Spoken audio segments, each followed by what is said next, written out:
Ito na yung Casa de Segunda. Makikita mo pa lang dito sa labas, halos meron pa mga parts dito na original pa.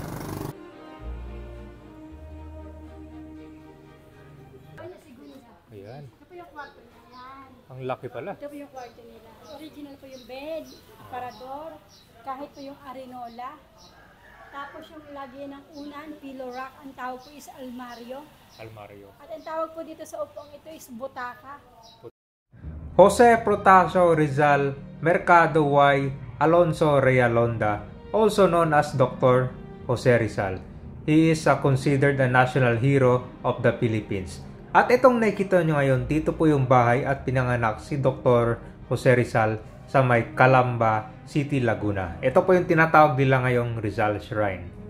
Although itong bahay na to ay na-reproduce na dahil yung original na bahay nito nasira lalo nung panahong World War II. Pero ito siya ngayon nagawa na. Pero yung mga materials na gamit nila, yung mga sinauna pa. Kaya kung pumasok kayo dito, halos yung itsura ng bahay ay katulad sa panahon nung naitayo pa ito. So tinatawag nilang bahay na bato ito dahil yung baba niya gawa sa bato, taas man mostly mga kahoy. Tapos makikita mo rin dito yung mga ilang gamit ni Dr. Jose Rizal. At dito naman sa may Lipa, Batangas, matatagpuan nitong Casa de Segunda. Dito po yung bahay ni Segunda Katigbak, ang unang babae nagpatibok sa puso ni Dr. Jose Rizal. At dahil nabanggit ni Dr. Jose Rizal itong first love niya na si Segunda Katigbak, papasyalan natin ngayon itong Casa de Segunda, isang heritage house museum na pala ito. Marami kayong makikitang mga gamit dito na mga sinauna pa, nandito pa rin siya, mahigit 100 years old na. So ang tawag din pala nito ay Luz Katigbak House. So marami kayong matutunan at makikita dito. Nandito na tayo ngayon, MK Lina Street, dito sa Lipa City ng Batangas. So ito siya, papunta na tayo dito sa may Kapitan Simeon Luz na kalsada. Kakanan tayo ngayon dyan para papupuntahan natin itong Casa de Segunda. So ito, isa pala itong museum na dinadayo dito sa Lipa City ng Batangas. Special ito dahil nabanggit ni Dr. Jose Rizal na yung first love niya, di ba, si Doña Segunda. So itong dadaanin natin ngayon, ito yung bahay nila dati na matagal na to. More than 100 years old na ito. Kaya naman special din itong lokasyon na to. Marami din kayong makikita doon. Saka marami din history. So actually malapit lang ito sa SM City Lipa dito eh. Diretso ka lang, parang ito na yung pinaka downtown nila. Daming mga establishment dito. Lipa Poblacion. Oh. Napuntahan na natin yung bahay ni Dr. Jose Rizal naman dun sa Calamba, Laguna. So ito naman siya, parang ito yung kasama sa tutur natin. Yan, pag hindi nyo pa napanood ka ba, panoorin nyo dun sa previous vlog natin. So ito pala yung CM Recto Avenue. Oh, Lipa City. Medyo may traffic na pala dito.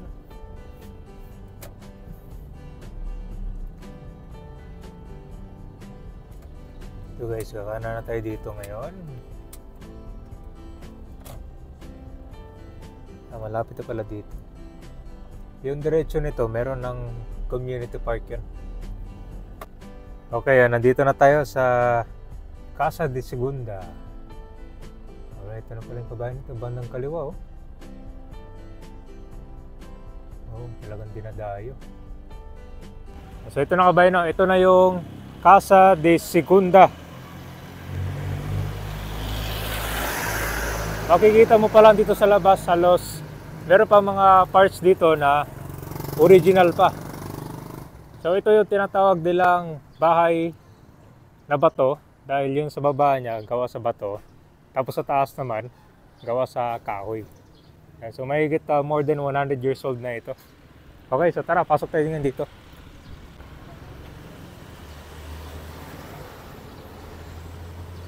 Yung doorbell nila dito, ito pa yung mga sinauna pa. Oh. Ano, ganun siya. Yan. Ito pala kabayan, mag-i-inquire lang kayo. Meron namang caretaker dito eh. So, ganun lang yung bahay nila dito. Oh. Yan.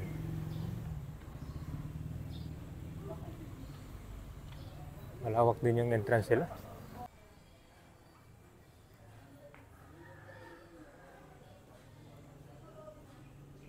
Ang tawag po dito is silong or zaguan. Okay. Paradahan po ng karawahe. Kalesa, yung karawahe. Taman sila kaya kami karawahe sila. Halos sa original pa to lahat dito o meron mga parts na ni-repair? 90% original. Kaya po 90% original, hindi po original yung ceiling sa taas. Tsaka po itong dadaanan na terrace or azotea is restored na po. Opo. Okay. So 90% original, ma'am? Yes po. Ito kahit yung floor. Here for 24 years. 24 years? Tapos si Segunda. And then yung Segunda at si Manuel Luz. Tapos ito po yung naging anak nila Siam. Ang dami. Yes po. Hindi po sa family planning that time. Ito po si Segunda. Ay, ito? Siya po dito. Siya po dito sa picture na yun. 16 years old. 16 years old pa. Siya po ay 14. Si Rizal that time is 16. Nag-aaral po siya sa Manila sa La Concordia. Yung sister po ni Rizal na si Olympia, dormmate niya. Tapos yung brother niya ni si Mariano, classmate ni Rizal. Yon.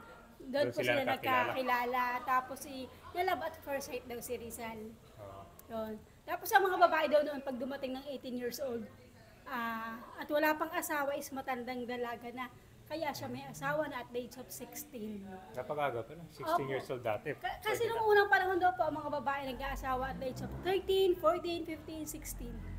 Kasi pag dumating na nga po ng 18 years old, matandang dalaga na nga eh. So ang ganda pala ni ma'am dito ngayon.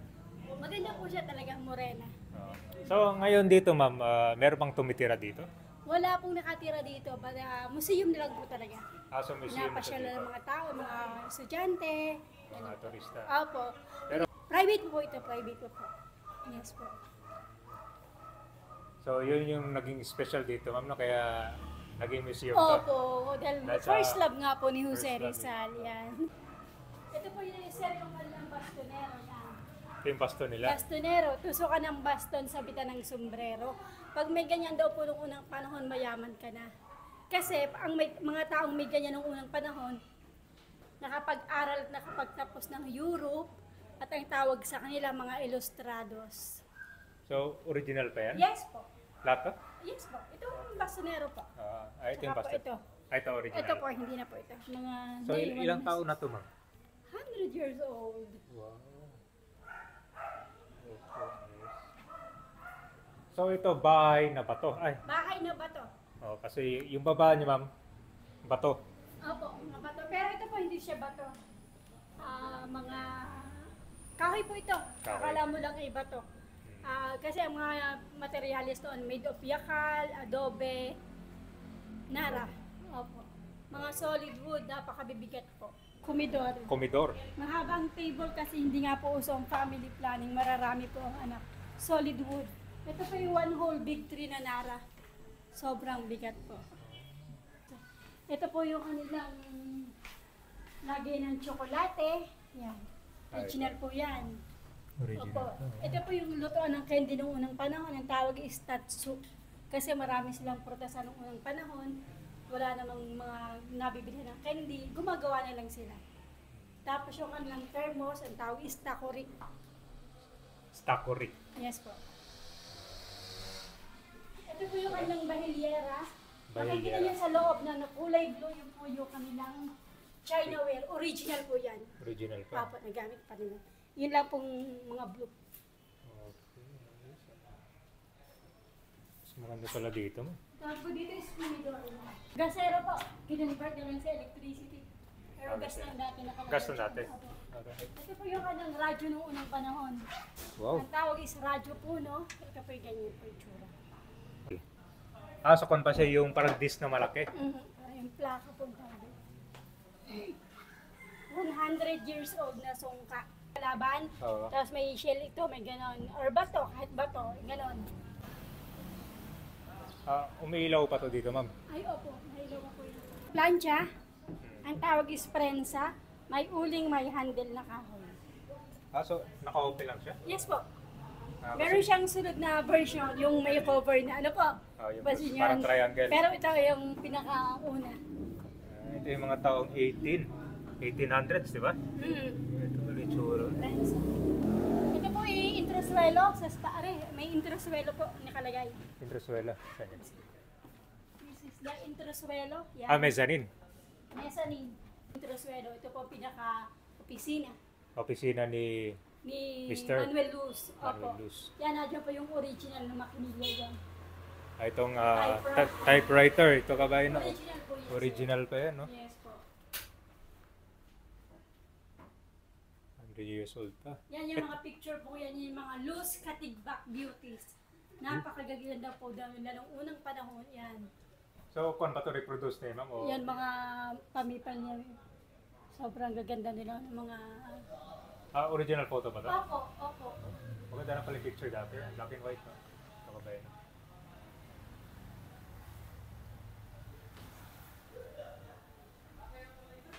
So, ito siya. Ito ba? Table niya pa to? Ito table, opo. Napakatagal na rin po yan. Sobrang bigat din po. Tagal na rin pala.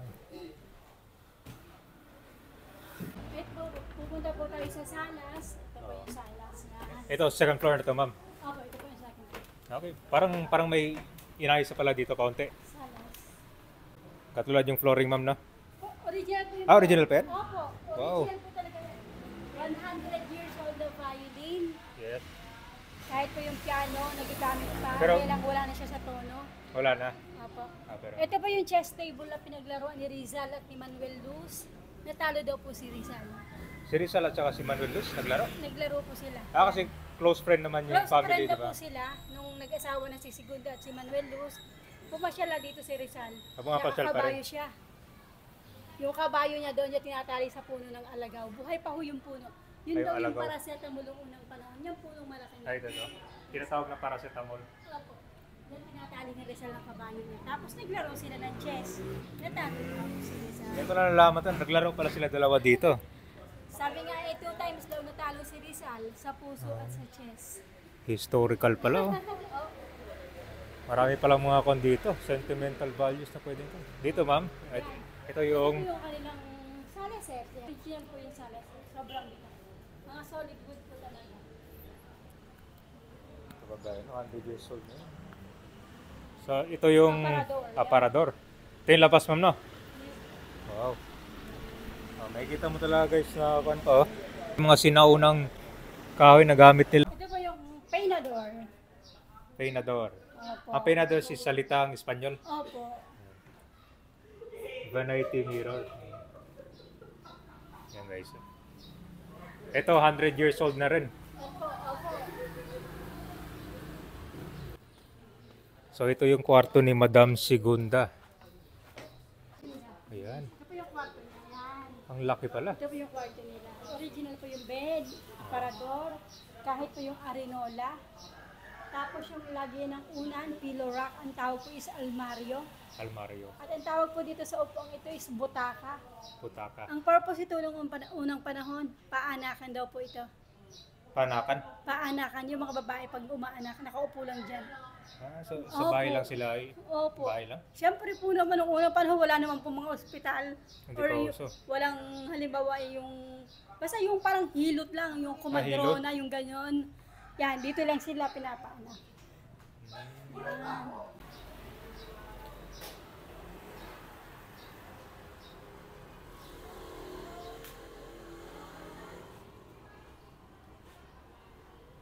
Ito si Doña Segunda.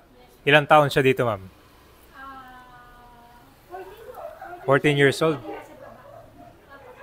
Okay. Ito, ma'am. Yan po ito po si Mariano, kapatid ito ni Segunda. Ito po apo na po ni Segunda.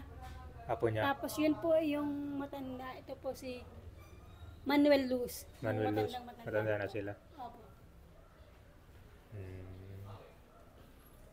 Ang tao dito. And then ito yung fountain. Yes, fountain. May mga isda. Meron pa rin po. Meron pong mga, may pagong dyan. Ano tanong ko lang ma'am, bakit may bahay sa kabila ito siya? Yung pong bahay na yun po ay residential. Oo. Ang nakatira po doon, kung yun ang mamahala, isa po sa tuhod, yun po isa po sa talampakan. Dinaya po yung style kasi mahilig po sa antique. Pero iisa lang may-ari dito, pati ito kabila. Isang compound na ito. Ito siya, wala nang tumitira dito dahil Wala po. museum na po siya. talaga. Opo. So saan sila nakatira ngayon? Sa modern house sa kabila. Si Lola po, dyan nakatira. Yung apo sa tuhod po. Apo sa tuhod ni Doña Segunda. Ito yung Yan, papunta po tayo ng Azotea. Azotea. Azotea. Ngayon, ang tawag na lang natin ngayon is terrace or veranda. Oo. Yes. Saan yung original na puno pa dito? Yan po yung original na po, yung alagaw tree. Yun. Alagaw. Opo. 100 years old na. Ito Terrace. is terrace or veranda po. Yes. Yan, makikita nyo dito yung mga upuan. Ang tawag po diyan is batibot. Bating bot. Batibot. Batibot. Opo. Tawag sa upuan. Dito na tayo galing kanina. Dumaan ako tayo dito? Ay, hindi pa. Ito po yung papunta po ng kwarto. Yung corridor na yan. Papunta po ng kwarto. Yung dito. Yes. So ito siya. May modern CR po kami kasi wala po siya dati. Pinagawa na lang yan. Opo. So dito ma'am, nandito sila Dito tumatambay. sila nagkukwentuhan. Yan. Dito tumatanggap ng bisita. So si Dr. Rosa Rizal umabot dito? Opo. Dito rin. Opo. Ilang beses namamasyal si Dr. Rosa Rizal dito? Hindi ko lang alam kung ilang beses nakapunta pero Siguro? Twice siguro. Twice. Madalang na lang kasi Opo. kaibigan na lang sila. Opo. Tapos siya naitayo itong mga bahay Yung dito. bahay na yun. Opo. Hindi talaga siya kasabay ng bahay. So ang original ito lang Ito lang talaga. po. So dati Yan. ano to ma'am? Bakante Mga lang. fruit berries po. Mga prutasan po. Yung unang panahon. Kasi noong unang panahon nga daw po, yumaman ang lipagawa ng kaping barako. Palakihan sila ng bahay. Ang bahay daw noon, bloke by bloke ang laki. Kaya ang bahay na to, 2 street ang nakakasakop hanggang sa kabilang street. Kaya lang, pinatayo nila ng modern house. Pero dati yung mga fruit berries lang. Yan, kaya. Fruit berries, lahat yan yung Yes, nakatayong po. bahay. Opo, maraming prutasan diyan. Puro prutasan pala dati. Opo. Okay. So ito lang yung pinakaano, wala na. Opo, dyan lang po. Punta dito. Kung saan pumupunta rito, maraming bigla na lang mga walk-in, turista na mga foreigner, marami. Kasi yung iba, yung sila nag-i-stay ng hotel, pag maghahanap sila na pupuntahan, pag nag-search sila sa Google or sa Kwan, kauna-unang lumalabas, Casa de Segunda. Kaya hindi nila pupuntahan. So hindi nila alam na kanto, museum Hindi to. nila alam. Minsan pagdadating nila, wow, ganon. So pasyalan na lang nila. Pero yung iba alam naman nila na kanto. Ang iba alam nila na bahay Yes. ng first love ni Jose Rizal. So kung first love, sino siya kan love? Okay, so anong araw kayo open dito ma'am? Open kami every day from Monday to Sunday, 8 Monday to to 5 Sunday. p.m. Pag wala ako, hindi, lagi ako dito. Anong taon to binuksan sa publiko? 1996 nasa marker sa labas. I think 1996. Ang Six. house is 1880 pa. 137 years old na house. Isa sa house na hindi nasunog ng Second World War. Pero may nabasa ko man parang may nasira dito kaunti sa World War, wala naman. Yung nasira. Kaya 90% original, nawala yung 10%. CR at saka yung kusina. May part dito nasira ng World War II. Yun. Pero kaunti lang. Konti lang, yung kusina at CR. Kasi nung unang panahon daw kasi, nakabukod yun sa bahay. 100 years na nakalipas, ito na yung Casa de Segunda ngayon. Talagang nakakamangha itong bahay na to dahil bukod sa nabanggit ni Dr. Rosa Rizal na yung first love niya, itong bahay na to ay naging museum na. So nakilala na talaga itong Lipa, Batangas. Kung makapasyal kayo dito, puntahan nyo lang, madali na siyang makikita.